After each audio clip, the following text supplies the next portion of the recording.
کاری همه همه برکتی.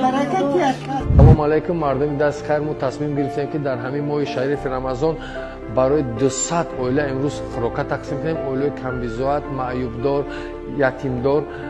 هر جا امکانیت دارد سر یتیمان رو سیله کنید. البته خرسنده آنها خرسنده هر یک ما است.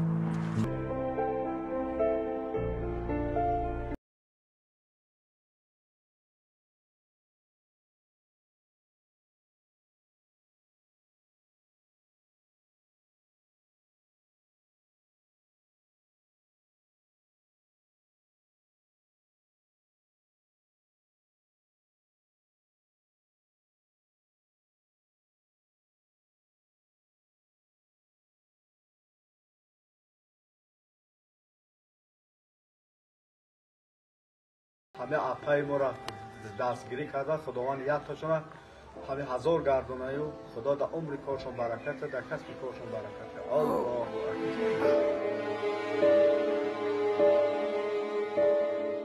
همیشه سرمون خدا بلند باشد. الهی که جایی که رفتن خدا جان همراه همونات باشد. خدا رحمت دستی خیر کرگی آبد.